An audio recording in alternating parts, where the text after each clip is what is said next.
Au sommaire de ce journal, le président de la République assure au cours de la 33e session ordinaire des chefs d'État et de gouvernement de l'Union africaine que la Mauritanie est déterminée à réaliser les objectifs de l'agenda 2063 de l'UA. Le président de la République reçoit au siège de l'ambassade de Mauritanie à Addis Abeba le président du Conseil européen.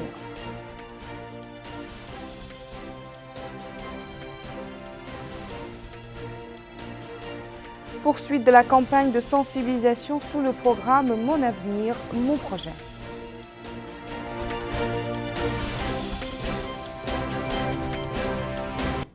Bonsoir et merci de rejoindre nous sur El Mauritania.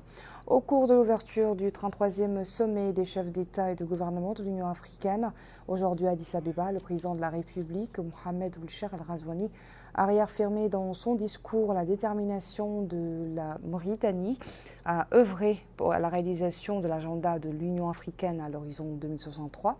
Le président de la République a fait remarquer également que les Africains ne pourront réaliser ni un développement durable, ni une intégration économique fructueuse sans avoir préalablement assuré la paix et la sécurité dans le continent, particulièrement en Libye et dans la région du Sahel. Je vous propose d'écouter la traduction intégrale de ce discours avec Abdelrahman Hamdan. السيد سيريل رامافوزا رئيس جمهورية جنوب إفريقيا. Monsieur le Président de l'Union africaine, Majesté et Excellences les dirigeants des pays africains, Excellence Monsieur Moussa Faki Mahamat, Président de la Commission de l'Union africaine, Mesdames, Messieurs.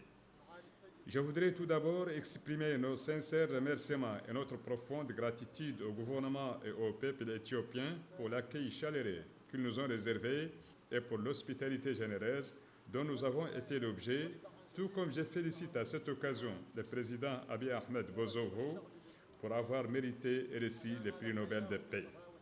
Je voudrais aussi féliciter le président Cyril Ramaphosa, président de la République d'Afrique du Sud, pour sa prise de fonction à la présidence de l'Union africaine, et je suis certain que ses qualités de leadership et sa riche expérience donneront une forte impulsion à notre organisation sur la voie de la réalisation de ses objectifs, tout comme je tiens à remercier du fond du cœur son Excellence M. Abdel Fattah al-Sisi, président de la République arabe d'Égypte, pour les grandes réalisations qu'il a accomplies durant sa présidence de l'Union africaine, de même que je remercie chaleureusement le président de la Commission de l'Union africaine, M. Moussa Faki Mahamat, pour les efforts qu'il a déployés en vue de réformer notre organisation.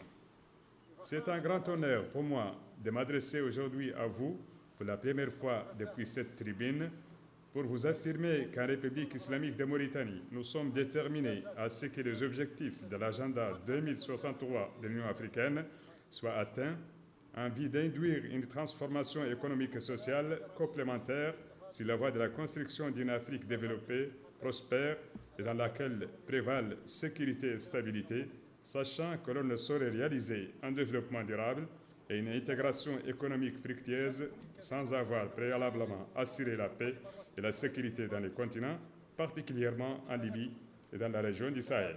Monsieur le Président, la crise libyenne devient de plus en plus complexe et ses conséquences destructrices s'accroissent de jour en jour, non seulement pour les Libyens qui ne méritent pas la situation dans laquelle ils vivent actuellement, mais aussi pour les continents en général et les pays du Sahel en particulier.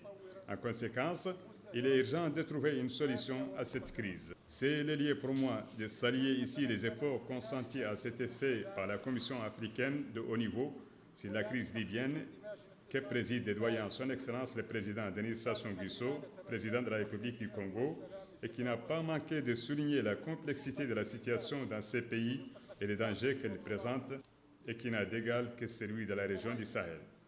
Le groupe du G5 Sahel, en collaboration avec ses partenaires, a récemment élaboré une feuille de route pour rendre plus efficace sa lutte contre les actions de plus en plus intenses des groupes terroristes, d'appuyer sa force conjointe et d'assurer les ressources nécessaires à l'exécution de ses programmes d'investissement prioritaires. Dans ce cadre, l'action se poursuit en vue de garantir le succès de la première session de l'Alliance du Sahel qui se tiendra dans notre pays à la fin du mois courant, en marge du sommet des pays du G5 Sahel. Monsieur le Président, assurer une victoire éclatante et définitive contre la violence et le terrorisme et gagner la bataille de sécurité et de développement exige de remporter la victoire au plan des courants des pensées. À cet effet, notre pays a abrité récemment un congrès des ulémas africains sur les thèmes de la culture, de la tolérance et de la modération face à celle de l'extrémisme et de la violence meurtrière. Au cours de ces forums, la nécessité de vulgariser la culture de la tolérance, de la fraternité, du dialogue et de la modération a été soulignée. C'est à ce prix que l'unité nationale sera renforcée, la cohésion sociale consolidée et les sources d'extrémisme taries dans nos sociétés africaines. Je suis confiant dans la capacité de notre continent à relever tous ces défis et à réaliser les objectifs de son agenda 2063. أشكركم والسلام عليكم. Le 33e sommet ordinaire de l'Union africaine s'est ouvert en présence du président de la République avec un focus sur les questions de paix et de sécurité en Afrique. Placé sous le thème faire taire les armes, créer des conditions propices au développement de l'Afrique. Le 33e sommet devra réfléchir également sur les moyens permettant de relever le défi sécuritaire pour ouvrir la voie à une Afrique pacifique et prospère. Plus de détails avec Rabia Deta. Dans la salle Nelson Mandela des locaux de l'Union africaine à Addis Abeba que se sont donné rendez-vous plus de 50 dirigeants et chefs de gouvernement. En plus du secrétaire général de l'ONU, celui de la Ligue des États arabes et de nombreux représentants d'organisations régionales et internationales pour prendre part aux travaux du 33e sommet ordinaire de l'Union africaine. Sommet qui se tient cette année sous le thème « Faire taire les armes, créer des conditions pour le développement de l'Afrique ». Le président de la République, M. Mohamed Ould Cheikh El Ghazouani, a répondu présent à cette rencontre qui a lieu à un moment où le continent africain fait face à de nombreux défis sécuritaires. Le président de la République, M. Mohamed Ould Cheikh El Ghazouani, a dans son discours pour la circonstance affirmé que pour construire un développement durable, le continent africain doit assurer la sécurité et la paix sur le continent, en particulier en Libye et dans la région du Sahel. Le président égyptien, M. Abdel Fattah el-Sisi, a débuté son discours en saluant le président de la République et les présidents de Tunisie et de l'Algérie qui participent à cette session en leur souhaitant pleine réussite dans leurs nouvelles fonctions. Par la suite, il a présenté un exposé sur les activités de l'Union africaine durant son mandat. Il a relaté les efforts consentis par l'Union africaine pour trouver une solution à la crise libyenne et aux autres crises causées par le terrorisme, les guerres et les conflits sur le continent. Ce 33e sommet de l'Union africaine a été marqué par plusieurs discours qui ont souligné l'importance de trouver une solution à la crise libyenne. Ce sommet a été marqué par la passation de la présidence de l'Union africaine entre le président égyptien M. Abdel Fattah el-Sisi et le président sud-africain M. Cyril Ramaphosa. En marge de sa participation aux travaux de la 33e session des chefs d'État et de gouvernement de l'Union africaine, le président Mohamed Cheikh El Ghazouani a reçu ce matin au siège de l'ambassade de Mauritanie à Addis Abeba Charles Michel, président du Conseil européen. Les entretiens ont porté sur les relations de coopération entre la Mauritanie, le Conseil européen et le rôle de l'Europe dans le soutien aux efforts visant à établir la sécurité et la stabilité au Sahel et sur le continent en général. La réunion a eu lieu en présence de M. Ismail Ould Cheikh Ahmed, ministre des Affaires étrangères et de la coopération et des Mauritaniens à l'étranger, Mohamed Ahmed Ould Mohamed Lemine, directeur de cabinet du président, et Sidi Ould El Radi, ambassadeur de Mauritanie en Éthiopie et son représentant permanent auprès de l'Union africaine. Nous continuons ce journal par la série d'ateliers de sensibilisation des jeunes quant à l'initiative Mon projet, mon avenir, lancée la semaine dernière par le ministère de l'Emploi et de la Jeunesse et des Sports au niveau de la capitale du Hod El Gharbi. Les jeunes de la wilaya ont pu être édifiés sur les conditions requises pour la soumission à ce projet. Aminata Khan. La wilaya du Hod El Gharbi regorge de ressources naturelles. Son exploitation par les jeunes va permettre sans nul doute le développement de la wilaya. Une des raisons qui a poussé la direction de l'emploi, de la jeunesse et des sports de sélectionner 30 projets en vue d'accompagner ces jeunes dans la mise en œuvre de leurs projets. Le président de la commission a indiqué que l'organisation de cette journée de sensibilisation entre dans le cadre de la stratégie du ministère de l'Emploi, de la Jeunesse et des Sports visant à accompagner les jeunes et à les aider à mieux ficeler les projets pour pouvoir les promouvoir. Le financement des projets intervient dans le cadre de l'initiative Mon projet, mon avenir qui cible essentiellement les jeunes de 18 à 40 ans. Cet autre membre de la commission a indiqué que le financement des projets est entièrement supporté par le budget de l'État. Les 30 projets retenus ont des spécificités particulières, poursuit-il. Premièrement, les projets doivent être innovants. Et deuxièmement, ces répercussions doivent être directes sur les populations locales. Les bénéficiaires ont à l'unanimité souligné la pertinence et l'importance du projet. Ils ont également remercié les membres de la commission qui leur ont dispensé une formation et une sensibilisation sur le projet. En fin de journée, les membres de la commission ont été reçus par les autorités administratives de la wilaya du Had el-Gharbi, une rencontre présidée par le président de l'Institut supérieur de la jeunesse et des sports au ministère de l'Emploi, de la jeunesse et des sports. Direction Ouattara qui a abrité une rencontre similaire destinée à vulgariser cette initiative qui permettra de donner un élan nouveau aux jeunes promoteurs de projets. Retour à Aminata Kane. On poursuit des activités de sensibilisation dans la wilaya de l'Adrar. À Attar, la dernière journée a été mise à profit par les cadres de la direction de l'emploi, de la jeunesse et des sports pour mieux imprégner les jeunes sur leur future insertion dans le monde du travail, pour que ces jeunes jouent pleinement leur rôle dans le développement économique de la wilaya et ainsi apporter leur contribution au développement de la ville. Les présentations étaient très pertinentes, indique ce natif d'Attar. Nous sommes capables de relever le défi, conclut-il. Plusieurs questions ont été soulevées par les jeunes ayant participé à la campagne de sensibilisation. Le président de la délégation de la direction de l'emploi, de la jeunesse et des sports a répondu aux questions sans détour. Cette dame remercie les membres de la commission, mais également les autorités locales pour cette chance qui leur est offerte.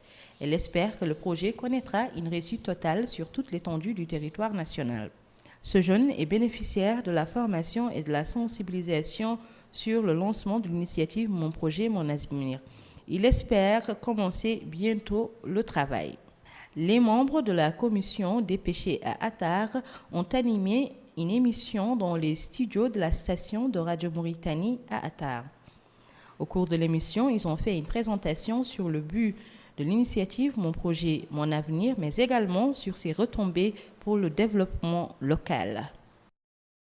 Malgré sa petite taille et sa forme différente, le taxi à 3 roues, plus communément appelé tuk-tuk, a réussi à convaincre les passagers à Nouakchott. Cependant, selon les conducteurs de ces tuk-tuk, convaincre les passagers n'a pas été chose facile. Abdelrahman Hamdan est allé à leur rencontre. Cette voiturette de 3 roues a commencé récemment à exercer le transport urbain sur les différents axes routiers de la capitale Nouakchott. Le tuk-tuk, dont le nombre s'accroît jour après jour, semble une solution adaptée à nos problèmes de mobilité urbaine, notamment l'embouteillage, la pollution ou encore l'accessibilité.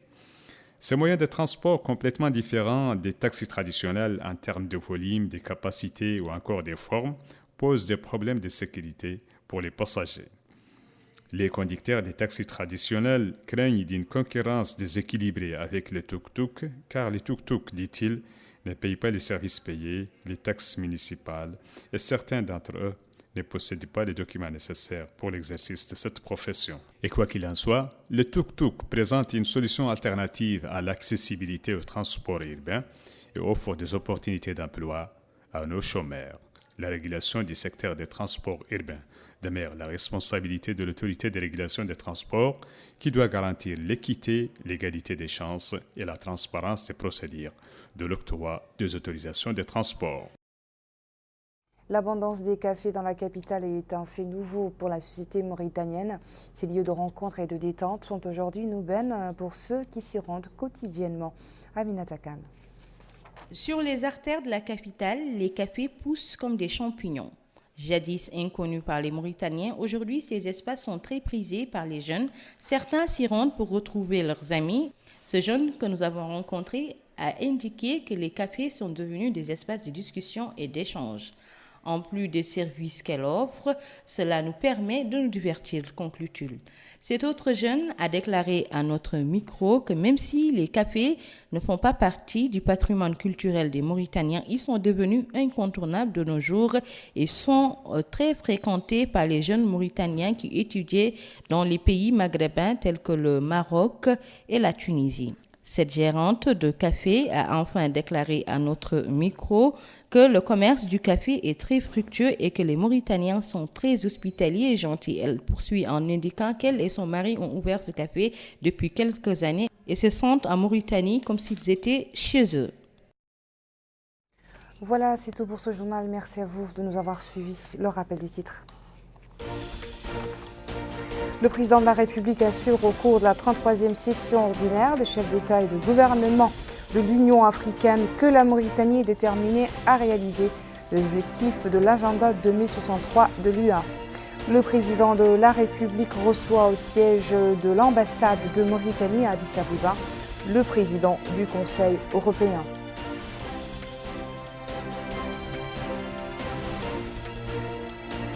Poursuite de la campagne de sensibilisation sous le programme Mon avenir, mon projet.